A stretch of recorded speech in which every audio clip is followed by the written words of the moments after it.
बाहर निकलिए। उसी पे ये लोग भद्दी भद्दी मुझे गालियां दी गई है। उसके बाद से ये लोग पत्थर, बांस और डंडा लेकर के मेरे ऊपर जानलेवा हमला हुआ है। नमस्कार, प्रणाम। मैं हूं राजन कुमार। अब बने हुए न्यूज पेयर के साथ देखिए चुनावी माहौल और एक तरफ से जिस तरीके से 10 साल बाद एक बार फिर से जंगा राज की कहानी दोहराने की कोशिश की गई सारण में, और ये आरोप लगाया गया बूथ कैप्चरिंग का। और सबसे पहले बीजेपी के कद्दावर नेता राजीव प्रताप रूढ़ी ने लगा दिया और रोहिणी आचार्य पहुंच गई बूथ पर, तो कार्यकर्ताओं में झड़प भी देखने को मिला। इस पर बात करने के लिए बीजेपी एमएलसी नवल किशोर यादव जी हमारे साथ हैं। लगता है 10 या 15 साल बाद फिर से बूथ कैप्चरिंग, कहीं डर तो नहीं गया रूढ़ी जी? डरने का सवाल, लंगा से तो गंगा भी डरती है।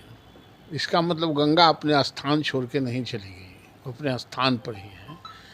ये इन लोगों का जो ट्रैक रिकॉर्ड है आरजेडी का, ये पीछे का भी ट्रैक रिकॉर्ड देखेंगे तो ये लोकतांत्रिक लोग नहीं है।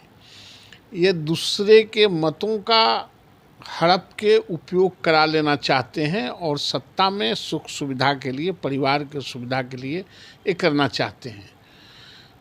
वो अब फिर से एक बार प्रयास इन्होंने किया, लेकिन किसी भी स्थिति और परिस्थिति में इस प्रयास को उनका सक्सेस नहीं होने दिया जाएगा। और वो जंगल राज जिसकी चर्चा आप करते हैं, और वो जो लालू यादव जी का और राबड़ी देवी जी का जो ट्रैक रिकॉर्ड है, उसको पुनरावृत्ति न सरकार होने देगी, न जनता होने देगी। सब अवेयर है और सब जानती है। लेकिन आरोप तो सारण में जिस तरीके से राजीव प्रताप रूढ़ी ने लगा दिया है कि बूथ कैप्चरिंग, और एक आरोप लगा है बीजेपी पे कि यादव और मुस्लिम वोटर्स का वोटर्स लिस्ट से नाम भी काट दिया गया। वोटर लिस्ट का नाम काटना जोड़ना भारतीय जनता पार्टी करती है क्या? अरे वो तो उसके शासन प्रशासन है, सिस्टम है, वो करता है। कोनो भारतीय जनता पार्टी तो संचालित करती नहीं है। और इसमें राजीव प्रताप रूढ़ी जी का कहने का मतलब यह है कि यह पुनः 10 साल पहले, 15 साल पहले, जो 2005 के पहले की जो स्थिति है, ये पार्टियों को अगर मौका दिया आपने तो पुनः इसी तरह के पुनरावृत्ति करेंगे, आपके मतों को ये ग्रैब कर लेंगे और फिर आपके बाल बच्चों को जो घर से निकलेगा, जब इस पावर में आ जाए तो फिर आप असुरक्षित रहेंगे। यहाँ जो उद्योग है वो किडनैपिंग उद्योग चलने लगेगा। यह कहने का मतलब। एक बेटी पटना में, अब दूसरी बेटी रोहिणी आचार्य भी सारण, क्या लगता है सारी बेटी पटने में है? ना, उनको तो लगभग 17-18 को घरे में चुनाव लड़े वाला है। सब बेटी, सब दामाद, बेटा, पुतो। कार्यकर्ता कहाँ है?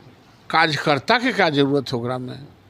उसमें कार्यकर्ता को तो वही लात खाने के लिए, देखे नहीं थे वहाँ लतियाया था कृष्ण मेमोरियल हॉल में, तो कार्यकर्ता वहाँ लात खाने के लिए होता है।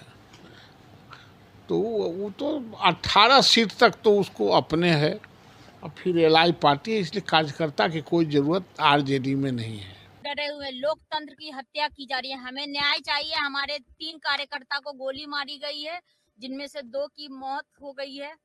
तो हमें न्याय चाहिए। ये सब भाजपा वाले गुंडे हैं, उनको सबक मिलना चाहिए, उनके ऊपर एफआईआर होना चाहिए। प्रशासन से हमारी मांग है कि इन सबको, गुंडों को पकड़ करके जेल में डालना चाहिए। इनके ऊपर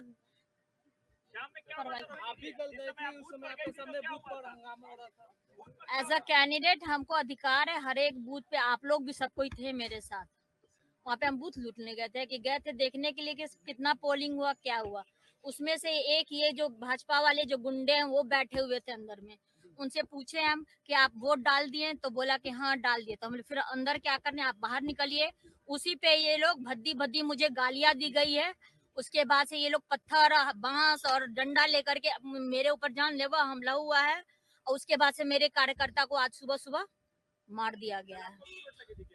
चोट नहीं लगी, लेकिन भद्दी भद्दी, कोई बेटी को भद्दी भद्दी गाली देगा?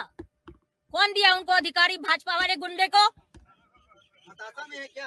कौन हताशा में रहेगा? भाजपा वाले हताशा में है। ये देखिए क्या कर रहे हैं ये लोग, गुंडागर्दी पे आ गए हैं, बदनाम कर रहे हैं गोदी मीडिया में। कल से भाजपा के सारे तो निकल गया ना डिटेल, जाके पता करवाइए।